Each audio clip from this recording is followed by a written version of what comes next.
On the conversations, everybody, just mouth them.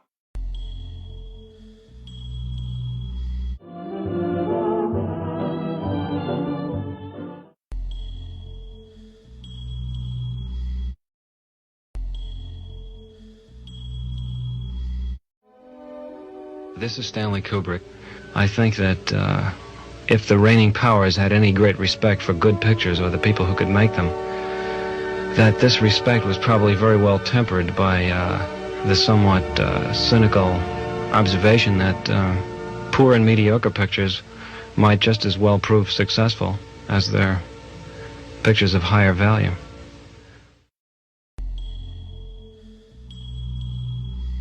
I was going to say, like, why not CNN or, but what, who cares? White Truth, right? Is it about a future movie or something coming out or? No. Okay. It's not about any movie. It's not about the movies I've made in the past. It's a confession of sorts. Okay. I mean, about you cheated on your wife, you plagiarized. I would never do that, no. Plagiarized something. It's about a movie I made that nobody is aware of, even though they've seen it. Okay. Is that intriguing? Do I have you intrigued? Well, I mean, see if I understand what you said. It's about a movie you made, no one knows you made. Is that what you said? I perpetrated a huge fraud, which I am now about to detail. Okay. Involving the United States government and NASA. All right. And I'm sure you've heard the rumors. The moon landing hoax? That's right. That the moon landing was fake. The moon landings all were fake. And I was the person who filmed it. You're serious and okay. I'm serious. I'm dead serious. The conspiracy theorists were right on this occasion. Why? I don't know about Paul McCartney's death, but this they were right about. Okay, why in God's name would I don't know what to ask you first. Why the hell, if you're telling the truth, why would you do it? Why are you telling me? I mean, what the? Don't you think it's important for people to know the truth? Yeah, I got. Yes, certainly. They had a massive fraud, an unparalleled perpetrated against them. They should know. Okay. I mean, they're already suspicious of the government. They may as well have their suspicions confirmed. Okay. And justified. And this, why now? I mean, we're almost at the 30-year anniversary. What took so long? Why, if this is true, why? I won't go into that. It has to do with personal. Okay. Evolution and influences. And, well, I'll go into that. Is that why you look a little haggard right now? Because you look a little worn. No offense. Like. Well, also, yeah, because I haven't been taking care of myself too well. I've been drinking a lot, but. Is that because of the stress of this? Of course, stress, guilt, just conflict of all kinds. Wow, I mean, so you feel bad about this? Clearly, I mean, this is not. I do feel bad about it. I also feel proud of it. It's a terrible conflict. Because you've pulled off one of the greatest hoaxes ever because of and because I made a film, if you want to call it a film, which I consider to be my masterpiece. And you can't take credit or even talk about it you are now. I'm hereby taking credit. Right, but you can't actually go out. You're doing when people see this, you'll be dead. Until 10 years. Right, or 15, yeah. After my death. So you can't talk to Roger Ebert about it. You know, does that frustrate you? I have to pay the consequences for the decision that I made many years ago to go along with this. Like a deal with the devil. It's Faustian, to be sure. And is that why you got such power in Hollywood? I mean, that would explain that. Why I have the freedom I have, that was part of it, yes. So they said, do this moon thing and we'll give you... When I made Spartacus, I didn't have this kind of freedom. Right. But I have it now. So what came first, the genius or the fraud? What was NASA's doing? Well, what came first, the genius or the fraud? I mean, did the fraud enable the genius, or was the genius released by the fraud? I'd like to think the genius came first. Right. But some frauds are hard to bypass, especially if you have an ego and you're an artist and you're presented with a challenge, the likes of which you've never seen and will probably never see again. You don't even think of the morality of it. You're just completely swept away by the flattery of it and the juices inside you, which make you want to do it as the artist you are innately. You don't think of anything else. Tell me about the making of it. So, was it difficult? I mean, committing the greatest fraud, I don't know what you want to call it. I'm not saying it's a... Okay. A lot about that at the time. I know, so I'm not making moral judgment, but making this huge, ambitious, technical faux landing, was it harder than 2001? Was it very difficult? I mean, what was the experience like? Artistically, practically, emotionally, what was it like? Nothing was harder than 2001. So 2001 was harder than faking the moon landing? It actually was. Because you learned things on 2001 and... Yes. I mean, 2001 was very ambitious. And that's not to say that faking the moon landing was not ambitious, but yeah, I learned things making 2001, which is why I got this gig in the first place, right? Right, that makes sense. So what was the experience? But it was easy for me because, well, first of all, I didn't think a whole lot about the morality of it, as I said. If I had, I might have been more hesitant, more stifled in my work, but I didn't. And I could see that Neil was, actually. He was bothered by it. More than Buzz Aldrin or anyone else involved? Yes. Okay. Yes. About because in what? a way, everything was going to center around him. He was the one who was supposed to come down off the ladder and announce the step for mankind. One small step for man,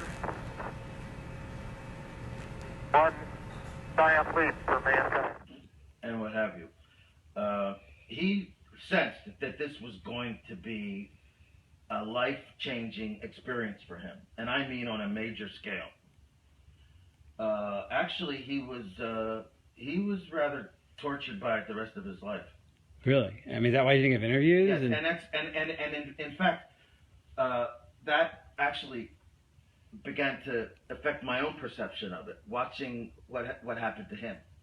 Okay, in what way? Just seeing the deterioration of him? And I mean, was he depressed or? He was depressed. He was drinking heavily, bitter, scared, just phobic, avoiding people. And that guy Bart Sibrel or somebody tried to get him to swear in a Bible. I mean, when I say it affected me, that's why there was so much time in between films for me. Between Full Metal Jacket and between The Shining and Full Metal Jacket was about 6 years. Between Full Metal Jacket and Eyes Wide Shut is 13 years. Yeah. And a lot of that time was spent just like just emotionally processing? Yes. It became very conflicting for me. I was proud of my work, but at the same time, and this was a lot because of Neil's influence. Not consciously. He didn't do this to me consciously. But I spent a lot of time with him, and each time I did, I became more and more bothered, troubled by my own participation in this. Okay. Well, what would he say? I mean, did he explain the source of his depression? He was on the verge of tears. He did not cry. I won't say he cried, but he was on the verge of tears so many times because of what he did. I mean, what he participated in. It's almost as if he thought up the idea, you know? Right. He felt that guilt. He was almost used, really. Okay. But he's the one who felt the guilt. I'm sure NASA did not feel that much guilt. And, I mean, why did he go up, I wonder? I wonder why. Because they promised him a seat in 3 years when they figured it out. They kept lying about it being possible. So why do you think he did it? Why did Armstrong do it in the first place? He thought, they kept saying, we'll be ready in 3 years and you'll go then. Just lie now and we'll go in 3 years. The funding will keep going and we'll figure this out and you'll go. Oh, actually go. Right, okay, yeah. And okay. they were lying, you know, yeah. and then he figured it out and he got really, so cynical. Got it? Okay. So why did Armstrong go? I mean, he was such a moral, principled man. Why would he go on a fake moon mission? I don't believe that. Well, they strung him along because they led him to believe, oh, don't worry, we're going to have the money in a few years, and we'll actually go, and then you will go. They'll have. Of course, You mean they'll have the technology in a few years? Yes. Okay. They will have enough. They will. Yes, they will be able to actually perform the miracle of going to the moon. And yes, he would be in the saddle. So, in other words, okay, let's make this clear. Kennedy set a deadline, psychological deadline of the 60s. They knew they couldn't beat it. Right. But they would be they great could PR if they did. Right, and if they did, you're saying they sincerely thought that they would really get there within a few years. I believe, yes, they did think so. Because that's what they, that's... Although some didn't. There was a difference of opinion. There were some that just believed honestly that we will never be able to get there. There's just no chance. That Werner and I used to have coffee in the mornings, and he was like, there's no fucking way. Even Werner von Braun. Right. So go, keep going with that. Some people didn't believe that you could go even? Well, Werner von Braun, of course, didn't. The director didn't think so. The man was just too brilliant. He knew that we couldn't do it. Yeah. So, okay. I'm talking about a guy working on two lost causes, the Nazism and the quest for the moon. I mean, he really did, and he didn't tell them. I mean, did he ever tell them? Did he tell did he tell the president we can't go? I mean, he must have been broke the news. He was very old, of course, at the time, and a lot of people just dismissed him. Younger, more ambitious people. Some of them really thought we could get there. Right. Or wanted to believe it. Maybe on a conscious level they knew we couldn't, but they just wanted to believe the impossible because they were so full of themselves. And so full of the dream. Yes. The dream was very powerful. And that's what beguiled Armstrong. Here, the noble stand-up guy, and he didn't want to be part of the lie, but he knew he'd get a seat if he played ball on when they actually did go up. He was too good for this. But that day never came, obviously. That day never came. And what did that do to him? I mean...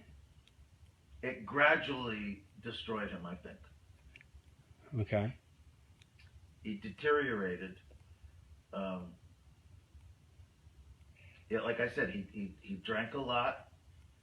He was full of self-recrimination, and so was I. Well, mainly from his influence. It's like I caught it from him. And now tell the story about, I talked to him one last time before his death, and he made me promise to get this news out. It was too great. It was, one last story. I died before him. Okay, one last conversation right? The last conversation you had was about 3 months ago. Right. And he said that, that he he's going to write a letter and put it in a drawer, and maybe his wife someday will give it out. But he's like, all right, Stanley, you're a media guy. You got to tell the truth one day. Right before. But he urged me to tell the truth. He knew he couldn't because of reasons that because he was a government employee his whole life and he had a government pension, and here I am a millionaire. You can afford to, Stanley. Tell the truth. I still get a government pension. You know what I'm saying? And that's been eating on you to do this. And that's why you're not doing it now. You're doing it 15 years from now. Or whenever. In other words, you're telling this. That's why you're not announcing on CNN. It's because you're going to honor his wish. But you're not ready for it now to come out.